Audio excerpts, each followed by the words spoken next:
I see pencils. You might get rid of the drawing box, I guess. Do you see that? No. In front of the screen on the lower right-hand corner. Let's see.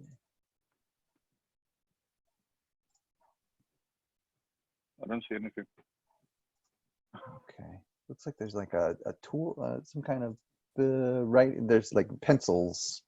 I think maybe click on. It's the editing tool for something, Werner. Maybe close the PowerPoint for a second and jump back in. Yeah, it's the editing tools from, yeah, that's the one. There we go. Good. Morning, everyone. Okay.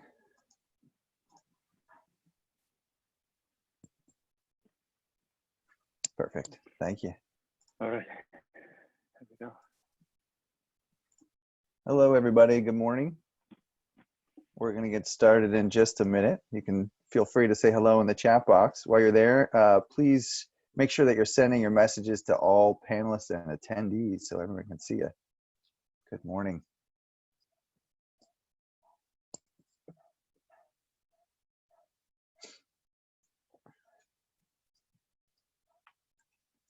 All right, good morning. Hello. Morning, Christine. Good morning, Jonathan. Chi Jiao, hello.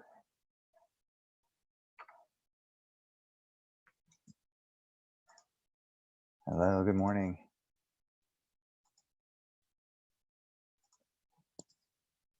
All right, we're gonna give people just a few more seconds, so we got more people logging in. Greetings from Australia. Hello. Hong Yuan, good morning.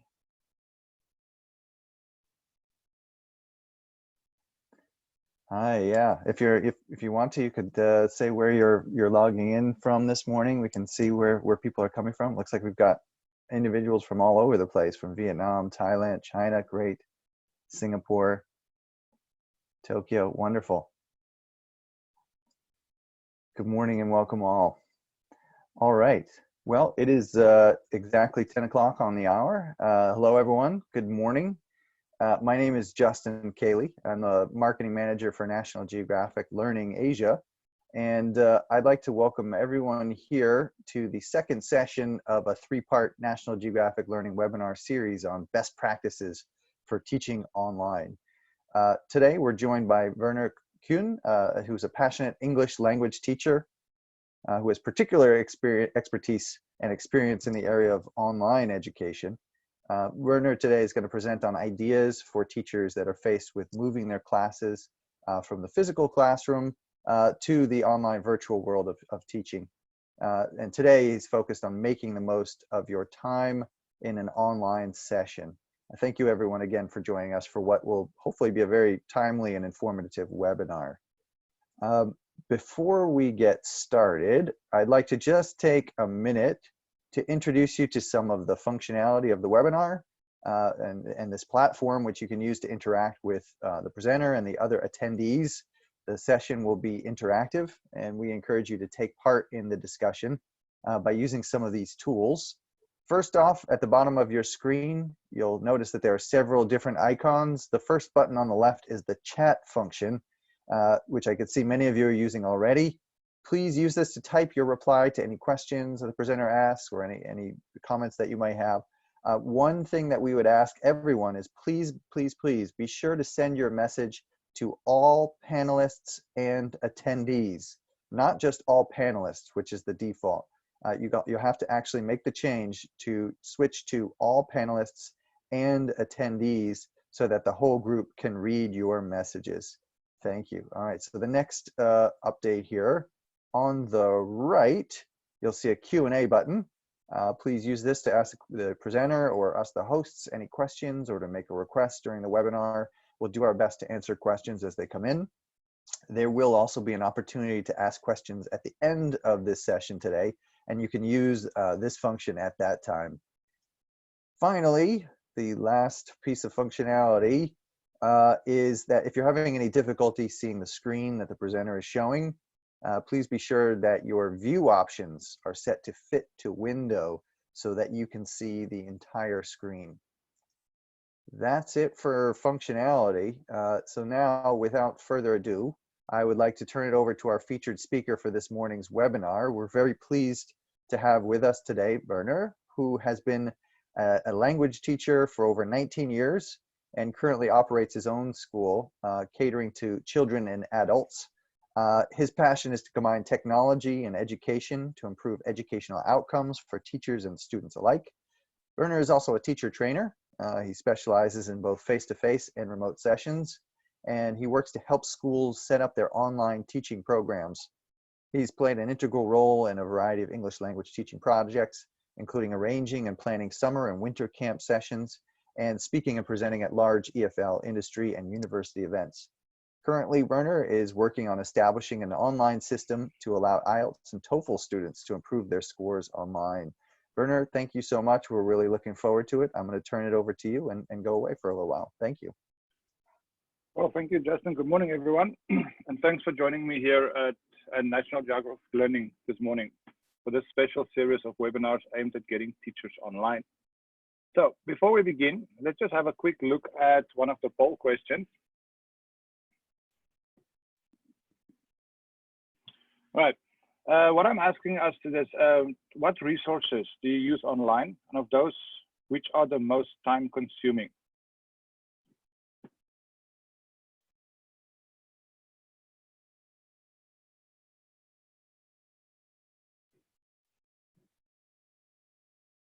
All right, let's see. Do we have results yet? Oh, there it is. All right, so in the first part of the poll, you guys can choose like which of these activities or resources do you already use in your online classroom? And then the second part is, of those resources you chose, which do you feel is the most time consuming to use?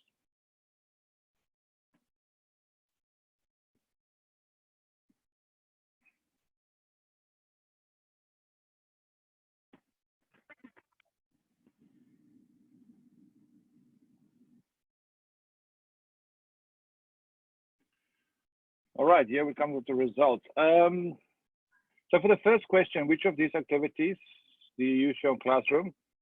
The majority of people said they like videos. Second, with books and ebooks, and then interactive whiteboard software. Okay. Other resources. If you have something specific, you can add that to the chat box. And I haven't used resources in online classes. All right, so this is good because today's seminar, we are actually going to talk a lot about videos and games, as well as how to use your books and your software more efficiently. And then for the second part of these resources, which do you feel is the most time consuming to use? Most of you said games. 48% said about games is the most consuming, which today I'm going to show you guys some tips and tricks how to reduce your game time, but definitely not reduce the fun. And then videos, the rest is fairly equal, videos and books and others. All right, so today's webinar definitely is going to answer a lot of these questions. Let's move on to to our next slide. So like Justin said, I've been teaching in Taiwan for about 19 years. During that time, I was fortunate enough to be exposed to a variety of teaching environments, which really helped me hone my skills into what they are today.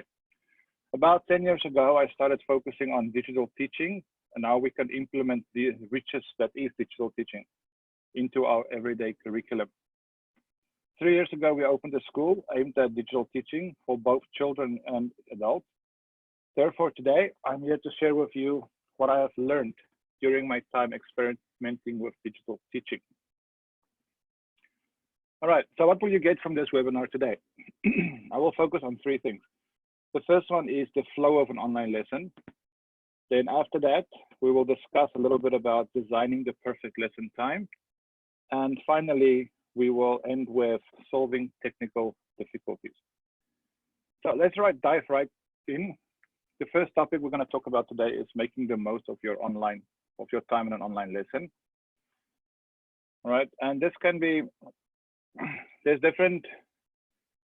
since online teaching is different from traditional classroom teaching, it becomes important for us to be more efficient in teaching online. Therefore, let's look at a few things that we can do to make our online lessons more efficient for students. To understand this better, we can divide this into two categories. The first category is first steps. How do we set up a class and how do we get our students ready to receive our lesson? And the second thing we can do is the actual flow of the class. To make it clear for ourselves, how do we move from one activity to another? So let's take a look at the things we should do first. All right, what is the first thing you do when you start your online class? Normally, for myself, I will start with something called the big question. The big question is a question I ask my students to guide their thinking into what I want to achieve in this lesson. Normally, my big question is an open-ended question, which means that students can answer freely and also add their own ideas to their answers. This also creates a chance for them to create output with their speaking and also some of their English they have learned already. Another part of the big question is information sharing. I always encourage my students to share with each other. When somebody makes a point, they can try to connect to that point and give their opinion as well. And then by doing this thing, we can turn the big question into little small discussions. The next part I do is the actual flow of a lesson. Now, today I'm also going to share some videos with you guys about some of these topics. The first one, the first one is the big question. So like I said, this is why I get my students ready to receive the class, the information I want to give to them. And then that is followed by my first media, followed by a comprehension check. And then I keep doing the media and comprehension check for as many times as I need to. And then finally, that's followed up with my homework. So first, I want to show you guys the big question. This is a segment of a recent online class I had. There is a little bit feedback in the video because actually one of the students were in the class when we did this. But I want to share the idea with you guys. Let's first have a look quickly.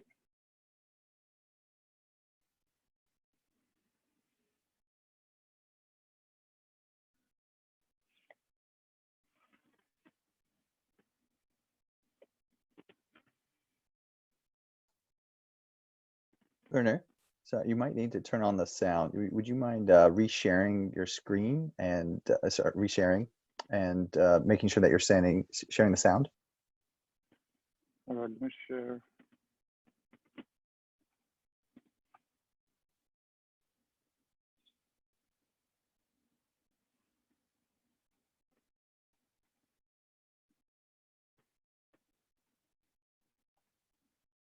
Will I share the sound?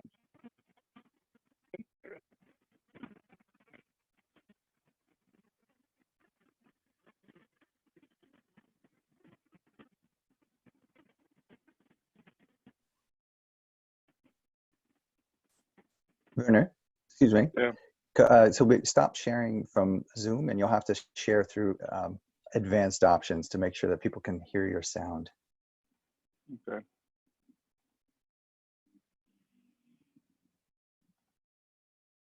Great, thank you. Okay.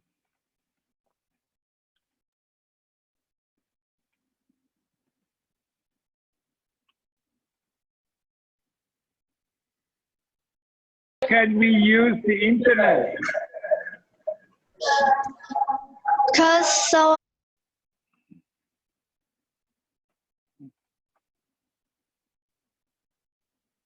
Can we use the internet? Because someone invents internet. Yes, who said that? That's Nora? Yes. Oh, Nora, you smarty pants. Snora. I couldn't get Snora hands up. All right, Nora, good job. Yes, because somebody invented. Why can we drive a car? Because someone invented. Oh my God, yes. This is smart. So, One more time. Why can we eat pizza? because will have mouth. No, that's good. That's all we can eat. Werner, you'll have to Sure. share your both your screen and the sound at the same time. You can do that through advanced options. Okay. Stop share. Share computer sound, optimize screen for video clips. Okay. And then share this.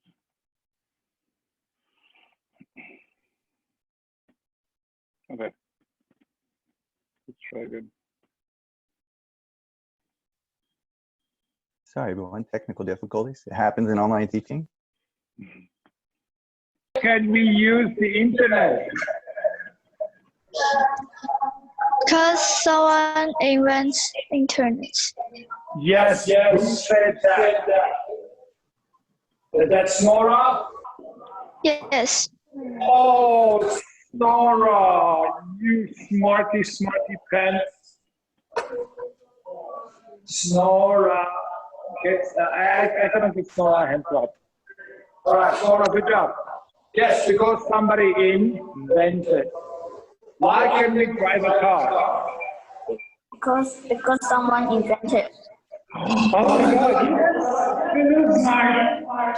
So One more time. Why can we eat pizza? because will have mouth.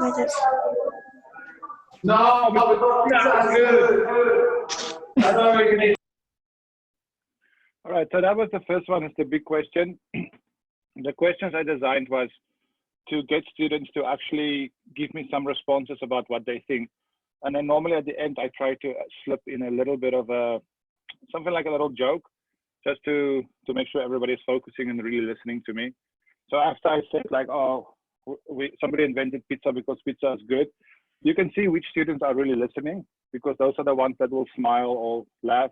And the ones that look totally confused, then you know they are not following exactly what's going on. The next one I want to share is an example of my first media. So this is my actual teaching content. But the website I use here is called Edpuzzle. And it's actually a website where you can use YouTube videos or National Geography videos or Khan Academy videos. And you can add some questions to let students interact with the video. Let's have a look quickly.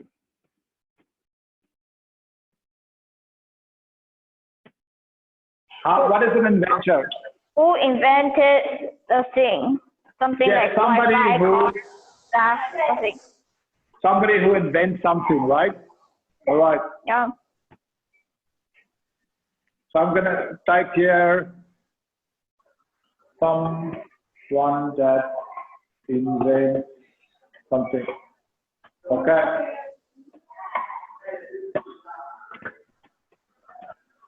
All right, and the second question is,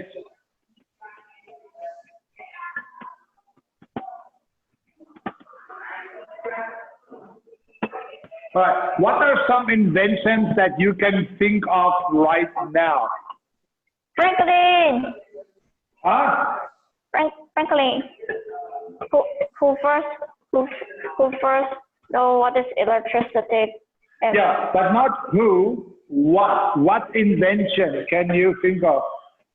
car, cell phone, iPad, pizza. Slow down.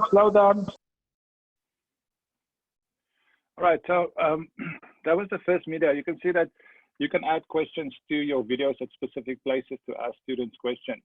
Now, you can do it from your side, or you can actually let the students do it from their side as well. So they can type in the answers, and then you can see which students said what. I just quickly want to answer one question from the chat box.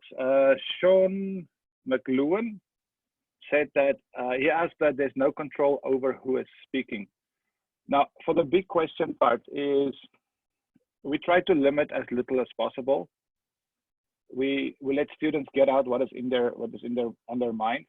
So sometimes it can get a little bit messy, but you do have the option to mute microphones and just let one person at a time speak. I know some of the teachers at my school, they like to do this way. They will mute all the students' microphones, And then if somebody wants to speak, they can raise their hand, and then teacher can unmute and give them a chance to speak. So that is definitely one way to actually control who is speaking. All right, the next part I want to show of you guys is my first comprehension check. So here, after I've had my first media, I will do some activity to make sure that they understand what we just talked about, and also to break the cycle of just watching a video all the time. And the activity I used here is called Kahoot. It's called Kahoot. And it's quite a fun activity to use with students. It works better if students actually have devices of their own. Let's have a look quickly.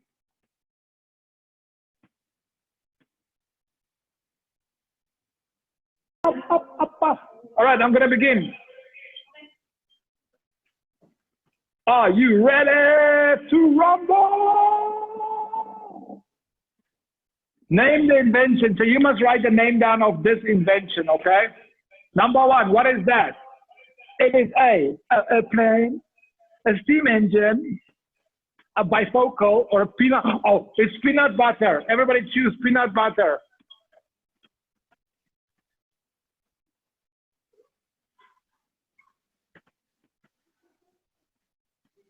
Oh, nobody choose peanut butter. You see, I told you choose peanut butter. That's the right one. Oh, Yeston is number one, baby. Woo woo. Yeston, give me a woo woo. All right, next one. All right, so for Kahoot, you guys can see you can make it as fun as you want. I normally use it to also play with my students at the same time. So I will purposely say the wrong answer. And in the beginning, it was really funny. In the beginning, everybody would just choose what I say. Doesn't matter what the question was. If I say peanut butter, they would choose peanut butter. But after a while of doing this, they got to know that I never ever give them the right answer. So it actually helps them to think a little bit more. Like, oh, if teachers say this, it's obviously not that. I need to reconfigure and see what I actually want to do. And then the last one, I actually want to go back one. So the second media I sometimes use is text. This specific text is from a website called Teachers Pay Teachers. And these people are really amazing because it's actual classroom teachers that create resources and they make it available for other teachers to use. So I really love to support them for donating their time. And some of the things they have is really, really amazing. So since we are talking about inventors, this was a unit out of our world level 4. I remember unit 7. So then I got this little bit about Benjamin Franklin, but the text is too much for one slide. So what I did is I actually displayed the whole page, and then I will basically highlight certain parts I want them to deal with.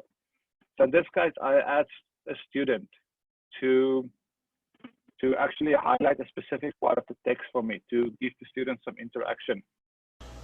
Today's inventor is Benjamin Franklin. Now, Benjamin Franklin has a quote, and he said that, "I didn't fail the test, I just found 100 ways to do it wrong." Let's ask Chloe to highlight the date that Benjamin Franklin was born. Chloe, use your annotation pen to highlight the date for us, please.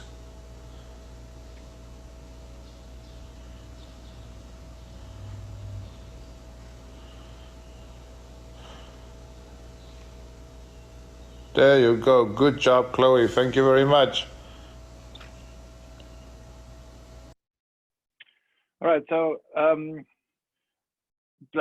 asked Chloe to highlight something for me, and it took her a while because she had to find her annotation tool. Sometimes students forget where it are. So if a student is taking too long, you can always direct them to move to a certain part of the screen. And then once they see the icon or they see the pencil, then things will get back to them. All right, in the chat box, I just saw James Rush ask a question, any concerns with rights and connecting to specific lessons? Definitely, there are some rights issues. That's why the places where you share from, you need to make sure you understand their copyright issues. For teachers, paid teachers, if you acquire the teachers' worksheets, you are allowed to use them in your classroom. So you can display them. You can display them on your whiteboard. You can display them through your projector, as long as you don't share that with other teachers. You are even allowed to make copies for students. As long as you only use this in your classroom, then you are fine. All right, let's move on to the last part, is homework. So once I've done my whole online lesson, I will circle back to making connections to the physical book, as well as giving students their homework. Because although we are teaching online, students still have physical books that they have to complete. So let's have a look quickly. This is the part where I talk to them about the homework. And I display the pages I want them to do, just to give them a visual clue to make sure that they know exactly what they need to do for that lesson. Finish workbook page 82 to 83. And the grammar book, you have to finish unit 7, page 30 to 31, okay?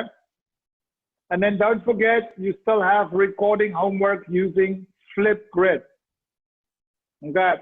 So everybody has the flip. All right, so in this lesson, I gave them physical book homework, as well as I assigned another resource for them to do the recording homework for me. Okay, that brings us to our activity timing. Okay, now next I want to share with you a technique that we use at our school. It's called the 5-5-5 rule. The first 5 minutes we focus on serious concentration. That is followed by 5 minutes of light review, where the students get a chance to connect to previous things we have learned, or to reflect on things that we have learned already. And then the last 5 minutes is for them to create output. We use the information they acquired and then convert that into an output activity like speaking or presenting. With the 5-5-5 rule, students really get a chance to focus for a short period of time, then think about what they just did, and then finally create something about what they just did. Follow this for our lessons, which gives students a good balance of concentrating, reflecting, and outputting. All right. Let's talk, our next slide is show and tell style activities for flipped learning or sharing online. Now, in this section, we'll take a look at activities and how they are different from class teaching, and which activities are good for class time, homework time, or teamwork. Let's have a look at how online and classroom activities differ and which of those activities are similar. Now, if you look at this slide, the left-hand side, we have online activities, and on the right-hand side, we have classroom activities. We can see that in online activities, homework and classwork switch around, which means that normally the things we will give as homework in classroom now becomes online activities, and the things that we assigned as classwork will now become homework. Hence the whole principle of flipped learning. The only other activity that stays the same for both is teamwork, because teamwork can be assigned as homework or as classwork in both mediums of teaching. Before we take a look at homework and what activities are suitable for this category, let's first have a quick chat. All right, so in the chat box, I want to give you guys a chance to talk to me a little bit. My question is, what are your favorite digital educational resources to use for teaching? This might include websites, software, or apps.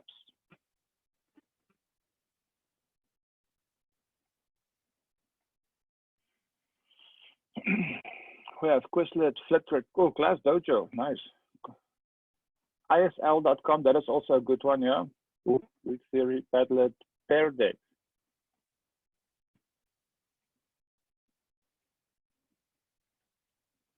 Quill, Kahoot, Naadu, okay. I hope I say that right, Naadu. Flicklers, I've heard about that before. Edmodo is very popular also. Poplet, ISL videos, Screencastify. Oh, I actually saw, Greg Donaldson says Screencastify. I actually saw this the other day, and it looked quite interesting. Mentimeter is also another amazing tool for sure. Another Naidu code, Flickr, Nearpod. Yes, I also like to use Nearpod. Mystery Science. I'm looking at Seesaw, Flipgrid, and Pada. Oh, yeah, both of those are actually amazing. All three of those things you mentioned there, Trevor. A PowerSoft for screen recording that includes a web camera. Okay. CPT. Paper for grade. Okay. It seems like you guys have quite some interesting software you are using. It seems like, oh, there's William Sykes. William said he'll also like to use Prezi Video. True, that is amazing as well. I like, they have some good animations and transitions for those PowerPoints. Play, pause, code. Okay, great. Thank you, everyone. It seems like there is some very, very interesting stuff you guys are using. The majority of you are using things like Kahoot and Quizlet, which is very popular, and it really helps students a lot. Okay, let's look at some of the resources I like to use in my class. Now, for homework category, I like to use 3 different things. I like to use Edpuzzle, which I showed to you guys earlier. Basically, you log in, you create, you can create videos, and then the best part about Edpuzzle is you can actually add videos, questions to your videos. So basically, you can show like a video and break it into different sections and get students to interact with the video, so they don't just sitting there and watching a video. The next one is Shobi. Now, Shobi is an LMS system. LMS stands for Learning Management System, where you can upload files, videos, and also have class discussions with students. We use Shobi extensively. And in next week's webinar, next Wednesday, I will actually take you guys inside our Shobi and Kahoot account, so you can actually see how it looks on the inside. The next one is Flipgrid. We did mention this a little bit today. My students are absolutely crazy about Flipgrid. They just love the whole idea of recording themselves and then making videos about their friends' videos. So that really gets them collaborating with each other and discussing with each other. All right, so that's the things I like to use for homework. When it comes to classwork, I like to use things like Kahoot. This is a gamification website where, so here students can, teachers can create Kahoots, or they can share some Kahoots from other students. And then they can use those Kahoots to practice vocabulary. They can use it to just play a game. There's many things you can do with Kahoot. And sometimes I just do it for a quick review. Like, for example, if I want to review something like, something simple like the ABCs, there are so many Kahoots about that. All right, the next one is that I use for classwork is called Quizlet. I saw most of you already use Quizlet. It's also amazing website where you can make flashcards and you can create little test quizzes for them. You can show it online in class, or you can also assign them to do that as homework if you want.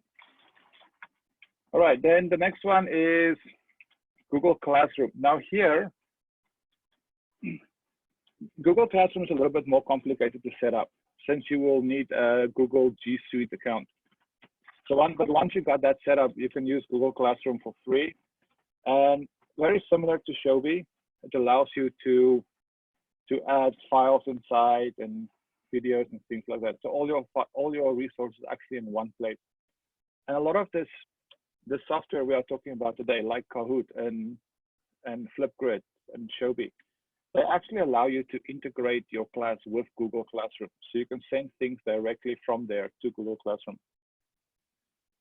All right, the next one is talking a little bit about teamwork. All right, so for teamwork, I like to use things like Flipgrid, like we said before, because students can actually work together to make a video. I got my students the other day to make a 3-minute video about a specific topic. And I said that everybody has to record onto this video.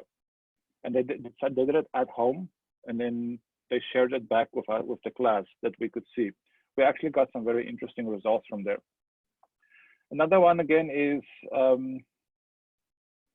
Edpuzzle.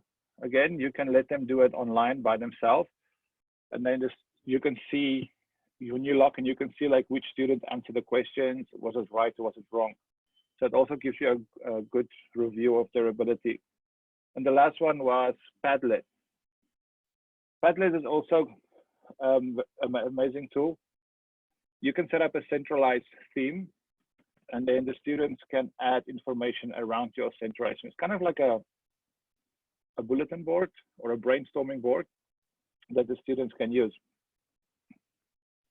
All right, so let's look at our next poll. How many of you have a functional LMS, learning management system? You have A for, we have yes, no, I have one, but it's not functional, and D, what is an LMS?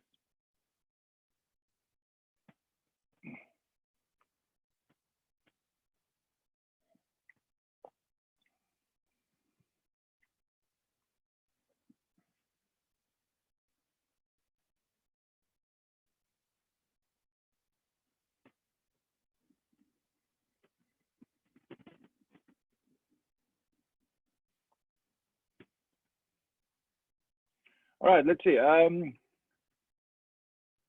Yes, it works well for us. 30% of you say about that.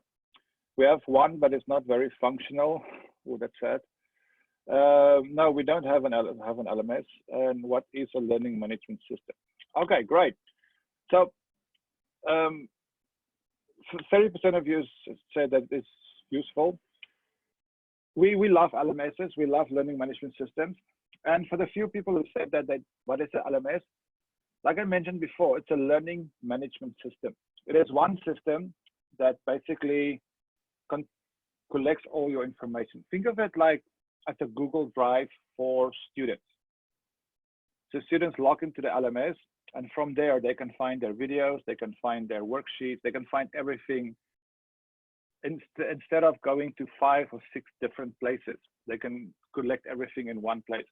And a lot of LMS also allow communication with parents and students directly, which makes it a safe way for students to communicate. All right, we have taken a look at what to do in the class, what kind of resources to use. But what if students don't show up for class? In the next section, we look at what to do when students don't show up for class, as well as how we can help them to make up the class if they don't, so they don't get behind. So probably one of the most important things in making sure that students don't get behind is communication. There are a variety of ways that we can communicate with parents. And today I want to show some of these ways that I've used at my school. These are the ones that I feel is the most effective. The most effective one that we use is Line. However, we did experience some parents complaining about interruptions at work. Therefore, when we chose our LMS, we chose things like ClassDojo or Shobi. These applications allowed us to still contact with the parents instantly. However, it also gave the parents the privacy to deal with those messages when they actually had time. Another option is to create a dedicated phone number where parents or students can call in the event of an emergency or in the event they cannot connect. Since the school will be closed during this time, that number will probably be one of the administrative staff or the teacher's cell phone number, as long as it's a number where there's somebody to answer. And finally, in our class time, we actually have another staff member sit in on our class for the first few minutes to make sure everyone is set up and ready to go. This person also responsible for the dedicated phone line. All right, another good communication system which works well with older students or adults is a calendar system. Now here you can use the native apps on mobile devices. However, we have found that working with Google Calendars seem to be the most universal between all our students. It is just as easy as creating a calendar and sharing it with the relevant students or parents, and then just adding reminders to that calendar. Students can be notified as soon as it's time for the online class, or parents can be notified and let students know that it's time for class. Another way that we also found worked surprisingly well for us was Facebook events. We will create events for classes on our school fan page, and then the students can sign up for those reminders. So they will get something on Facebook automatically when it's close to the time for the class. Again, these are better for adult students who have their own Facebook accounts. And it's not as intrusive as a direct messaging system. A final point to mention is that although there are plenty of ways to connect with students, there might be times when we just cannot reach them. In these cases, we still don't want our students to get behind just because we couldn't reach them or they couldn't get to the class on time. Therefore, it's always a good way to record the class and then as you are delivering them online. Most conference software we use has the ability to record. For some software, it will be part of the free package, whereas for others, you have to pay the basic package to get this function. However, it is absolutely a necessity to record classes. What we normally do is we will record the class. As soon as the class is done, we'll encode the video, and then we'll upload it to either our LMS, our learning management system, or if it was for our children's English, or we'll upload it to our website if it was for our adult program. And from there, the students can access the recording and catch up on the class if they missed it. Just one reminder, when you upload the recordings to the website, please make sure that you upload it into a client area. If you put it on the public side of your website, those are available for anybody to download, and you might have some privacy concerns using this way.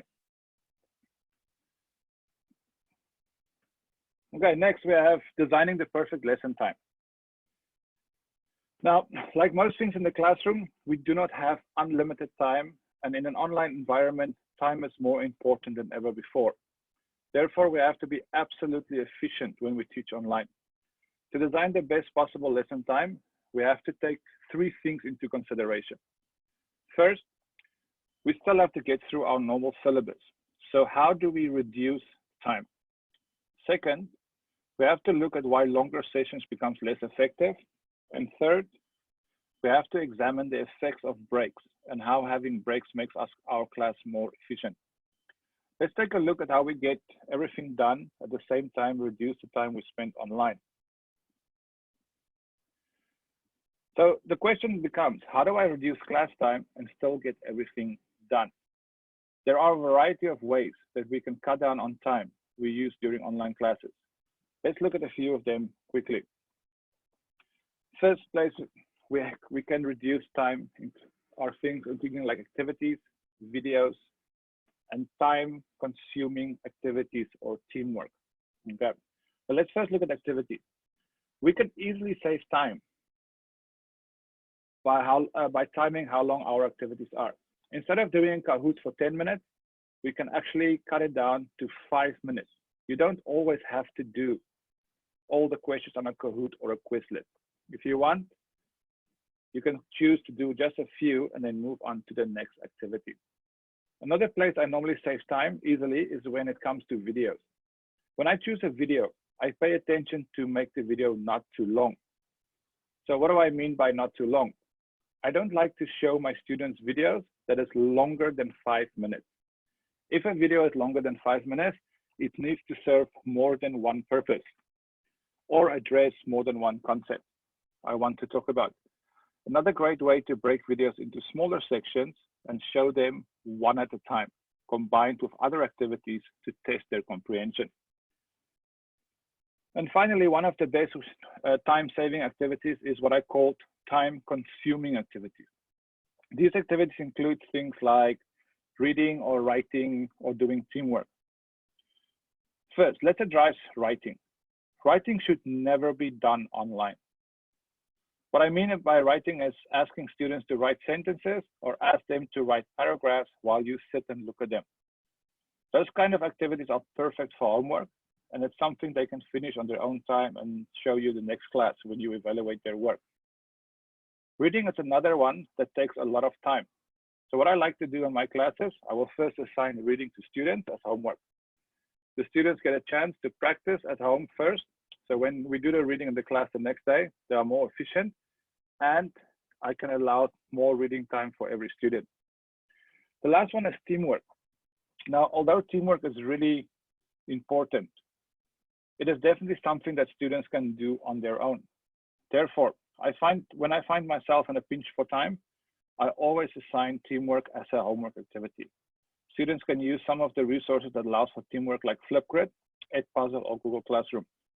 And they can work on their project after class and then present it to the class the next day. Another great place to save time is in delegating lesson tasks.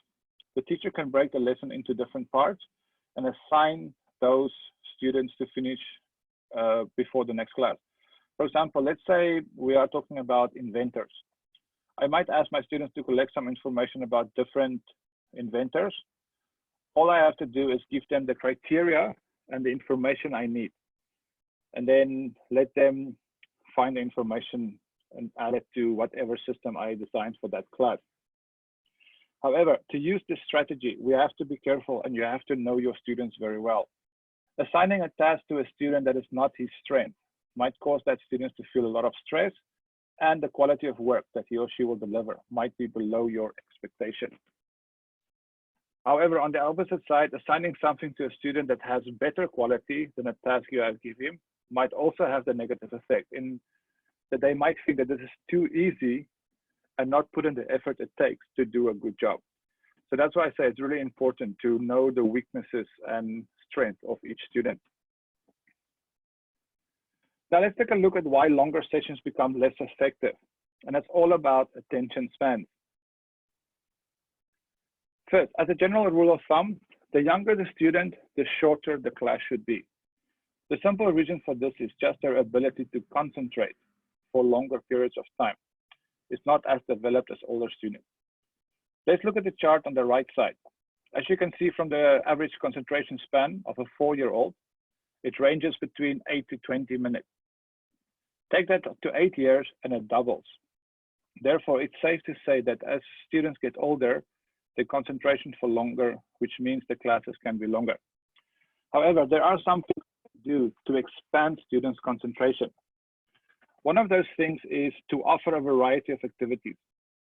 Every time we change the activity or we change the kind of activity, we reset the attention span and students, which means they can concentrate on the materials for a longer period of time. Another tip that I like to use is to target different skills. By different skills, I mean motor skills, concentration skills, creativity, problem solving, all different kinds of things. Every time we change the skill we are practicing, we also reset the attention span, which helps the students to concentrate for longer periods in the class. So to summarize, keep your classes exciting. Make sure there's a variety of activities to practice different skills. This way we can keep the students' attention for longer and make sure they have a great experience online. Now, as a general rule of thumb at my school, we follow the following guidelines. For young learners, which are anything between grade 1 up to grade 4, we normally do not have online classes longer than 30 minutes per session. For teenage learners, we make our session up to 45 minutes per session, and those include students from grade 5 all the way to junior 2. And finally, for our adult sessions, we can extend more than 60 minutes, as adult students fall into the category of senior high and up. It is also important to note that we refer to this as per session, which means that you can have more than one session per day, as long as one session does not exceed these guidelines. Finally, the last thing that in the teacher's toolbox is what I call the awesome factor. And the awesome factor is how students perceive your lesson and materials that you present. The awesome factor is influenced by two things. The first thing is how engaging your content is. And the second, how appropriate your content is for the level that you are focusing on. Presenting a lesson that is really engaging, but the language and the instruction you use is too difficult or not appropriate for the particular group, you will reduce your awesome factor by 80%, thus rendering your lesson boring. Also, the opposite is true. Offering a lesson with instructional language that is spot on for the group that you're working with. However, the content you're delivering is less than interesting, then your awesome factor will be reduced and your class will be rendered boring. Remember this, teach at the level that your students are, not at the level that you are. The last step of making our classes more efficient online is the importance of well-placed breaks. It might seem counterintuitive, but breaks actually makes our classes more efficient. When students have enough time to take a break, it means that their concentration energy does not get depleted so quickly, which means that they can concentrate for a longer period of time, which in turn makes them more efficient at the task they need to complete. So let's take a look at why breaks are so important. The first thing is breaks help students to reset their concentration. As we established before, resetting the concentration can help students to focus on a task for a longer period of time. The next, breaks also serves as a visual activity separator. If we have a break after an activity, it gives the students a chance to physically change from one activity to another one. And it also helps them to refocus themselves and prepare for what's coming next. And the last one is the break also helps with the limitation on meeting software, especially in free versions. Most meeting software has a limit of about 40 to 45 minutes. So if we take a break every 30 or 40 minutes, then we avoid have to sign up for the paid versions. All right, so it helps teachers to save money and also helps students to be more efficient. So now that we understand the importance of breaks, how long should a break be? A normal break is somewhere between 5 to 10 minutes, depending on the age group of the student. During break time, the students can use it for bathroom breaks, or if it's younger students, they can have it for snack or quick drinking some water or whatever. But another benefit of having a well-placed break is it allows for time for teachers to get ready for the next session and lining up everything he or she needs to use in the session. And this includes things like signing into websites, pulling up your PowerPoints, getting everything you want to share online with students ready, so that when they come back after break, you are ready to go. All right, an alternative break schedule that we normally use at my school sometimes, and this is something that is a little bit better for older students, is assigning different sessions into different times of the day. All right, so for example, you will have a morning session and maybe an evening session, or an afternoon session followed by a morning session the next day. One drawback about this system is that schedule management will be required, meaning that students will have to arrange their schedule to make sure they have time at the required times for the session. Another drawback is that you have to cooperate with other subjects, especially when students have other subjects they have to study online as well. Therefore, this kind of break schedule normally works better for older students, including adult learners. The students are in control of their own schedule and can manage the scheduling of this kind of breaks. All right, let's turn our attention to the last part of the webinar and focus on some technical difficulties that students might experience. One important point is to remember that you do not want to be tech support. However, it is good to train your students to identify problems and see if they can solve it by themselves first before they need assistance from someone else. Luckily, in this kind of environment, problems students face are normally the same for all students. Let's take a look at some of the most common problems students might experience and offer some solutions on how to solve it. Problems can be divided into 3 parts. The first part is the no section, the can't find section, or cannot enter section. In the no section, it normally includes things like no sound, no video, no annotation. Now, normally all of these things are easy to solve, and by guiding students to the right part of the screen, you can actually help them to quickly solve that. At my school, we created a cheat sheet for the meeting software we use. And there's a little paper that has something about everything on there. So you have things like, for example, how to connect to the sound. If you don't have video, do this. And we give this to all the students. We send it home to the parents. So if they experience problems, they can deal with that quickly. In the can't find section, it's normally because they cannot find the chat box, or they cannot find the share screen button or the microphone button or something like that. Again, cheat sheets here work really, really well. The last one that is into the meeting room. For this kind of problem, we won't use the cheat sheet. We'll actually just recommend them to immediately use one of the communication channels, like the support number or something like that, so that we can solve their problem quickly and efficiently. All right, and then, so how do we help students with technical difficulties? What can we as teachers do to help them? So I want to show you some of the things we like to do at my school. First, as I mentioned before, cheat sheets are amazing, and it really helps a lot to sort out small problems that easily occur. Another thing that might help is to set up a designated tech support person.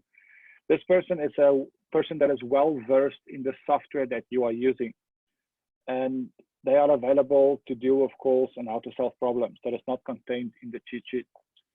Finally, something a little bit more time consuming but really worth it, is making tutorial videos, like how-to videos on how to do specific things.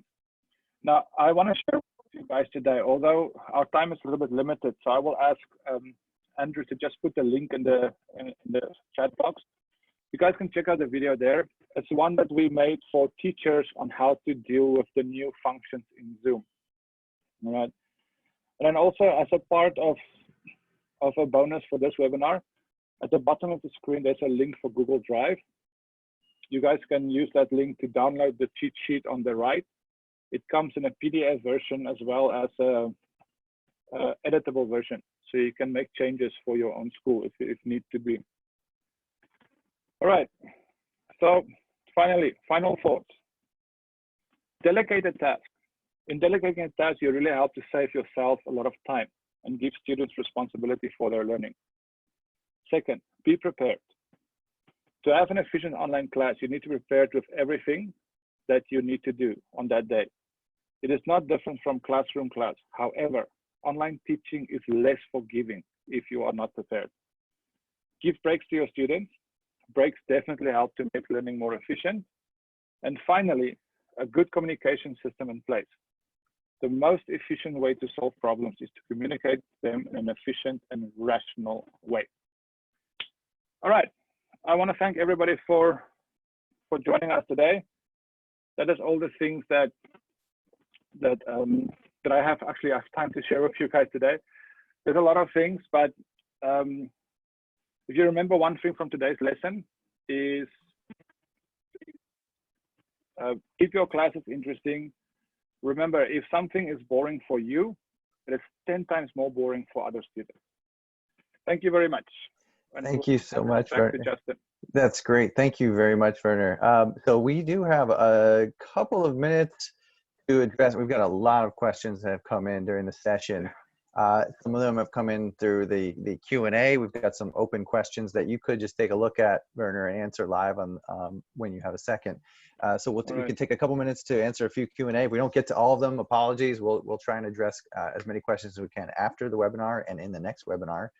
And also, don't go away after Q&A. We also have some updates for you in terms of resources to support you from National Geographic Learning. So first, Werner, do you want to take a look at the Q&A box? I've gotten some really good questions about, for example, I could get you started about, Chris Legaspi has asked, do you have any tips for teaching beginners, low English level kids and adults? I thought that was a neat question.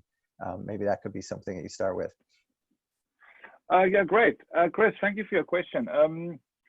Definitely, I think online teaching is even more beneficial for beginners or low-level kids because it's not as intrusive as facing a person. And also, there's a lot of visual clues on the screen, that can help them to understand what is going on, as long as you slow it down. When you teach online, normally we teach slower already because there's a variety of factors that can make it difficult. But slowing it down, giving them a lot of visual clues can definitely help a lot. And because we record the class, there's actually something that they can go back and watch over and over again to help them to deal with what the things they learned in this class. So yeah, I think it's actually a great tool for beginners or low-level kids. Ilham said that, what programs do you need to make midterm tests or final tests?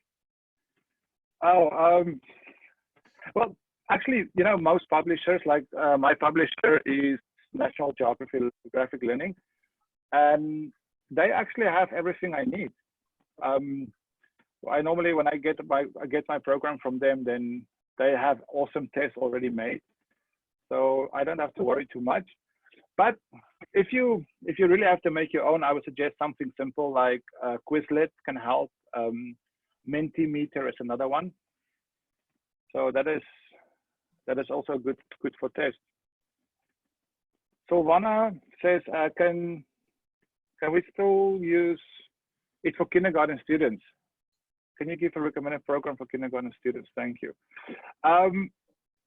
Sorry, Silvana, for the recommendation for a kindergarten program, that's a little bit, that's a whole new webinar. But yes, you can use it for kindergarten students. Kids love to see you on the screen. Actually, I think they love to see you on the screen more than they like to see you online, in physical person. And they like to see themselves on the screen. As long as you keep it interactive and you keep it fun, lots of songs and dance, it's actually a great tool to use. Jonathan said, due to when playing videos on Zoom, where's my question? It is possible to share a link to the video from a National Geographic text to the text, as many students will have no purchase the text. All right, this question I will hand over to Justin. Okay, that sounds more like his kind of thing to do. Yeah. Sorry, which question are you looking at, Werner? Jonathan Cherry's text. Okay. Yeah. It's possible to share a link of the video from National Geographic text to share students, as many students do not purchase their textbook. Right. Yeah. In a minute we will. So just after this Q&A, I'm going to show you guys some places where, if you want to have resources for your classroom, you need to be able to get students digital version of text. We can support you on that. So there are ways of getting that from National Geographic Learning. So at least I could speak for us as an organization. We will give you that in just a minute. And maybe with having said that, Werner, do you want to take a time for one more question, and then I can move in and finish this off and give people a few resources before they leave today?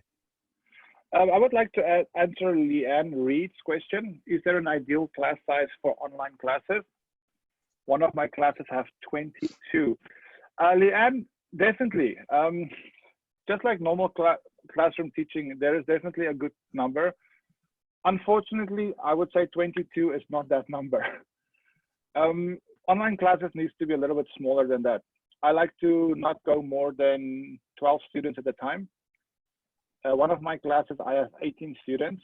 So what I did is I divide them into 2 sections. So for example, I have a 6:30 to 7:30 session, and then I have a 7:30 to 8:30 session of Group B.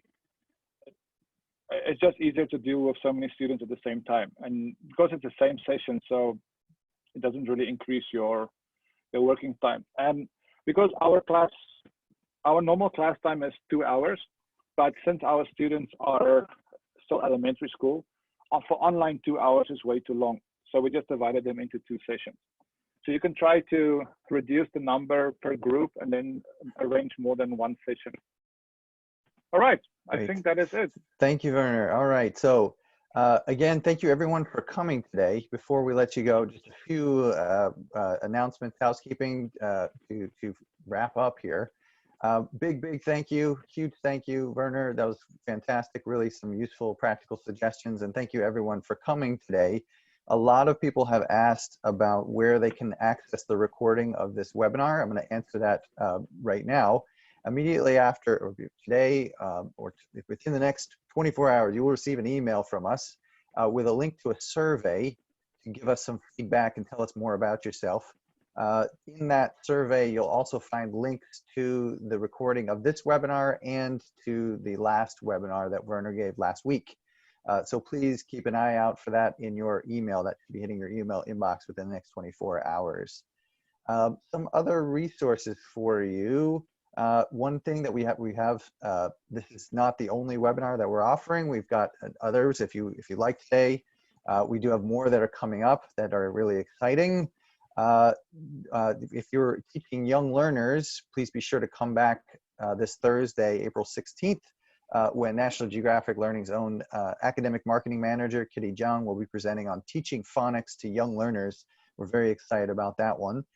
If you got a lot from today's webinar, you'll definitely want to come back next week, next Wednesday, 10 a.m., same time, same place. Werner will return to present the third part of this webinar series.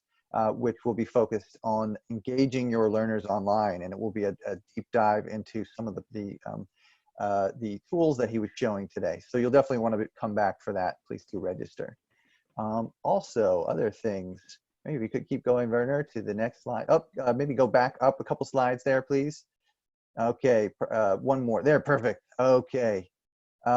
One thing that at National Geographic Learning, we know that and understand that a lot of people are teaching online for the first time. We're here, or even if you're experienced teaching online, we're here to help you to adjust to that new reality. We have a ton of resources that we've recently been made available on this website. This is our online professional development resources site.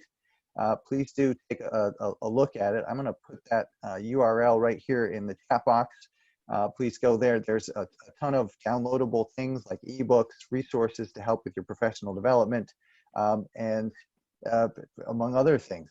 You can also get in touch with your National Geographic Learning representative if you're interested in learning about options for using our materials in an online classroom. So that is definitely a useful website to take a look at there. Werner, please click next on the next slide. We have, in addition to this webinar and the regional webinars we just talked about, we have a bunch of recorded webinars and global webinar series as well. You'll definitely want to take a look at this website. I'm going to put it in the chat box there, where you can see webinars with editors, authors of our programs, the occasional TED Talk speaker or National Geographic explorer. So people giving great ideas and tips for teaching in your classroom on a recorded webinar. Next slide, Werner. Okay, in addition to a webinar, we also have a blog page that you can go to called the In Focus blog. These are updated regularly. You can see that there's some really timely and useful tips in there, including 10 tips for online teaching, building a supportive online community, etc. So do take a minute to check that out. There's some useful, very quick, short articles, like a 5-minute read to get some good teaching ideas for your classroom. And Werner, you want to go to the last slide there? All right. Finally, please be sure to check back in with National Geographic Learning. We are on social media. Please do follow us. We're on, for those of you that use WeChat, we have a WeChat account. We also have an official Facebook page. Please take a look at those and be sure to like them while you're there. And check back in often. We definitely want to continue to dialogue with you and hear more about your classes, and we're here to support you. So we want to hear from you. Please do keep in touch. That's all from us. Thank you, everyone. Hope to see you back here for upcoming webinars. Thank you all. Have a good day and good morning, good evening, wherever you happen to be. And thank you again, Werner. That was a great session. Thank you, everyone, for giving us this opportunity. Absolutely. Thanks, guys. Thank you all. Bye-bye. Bye-bye.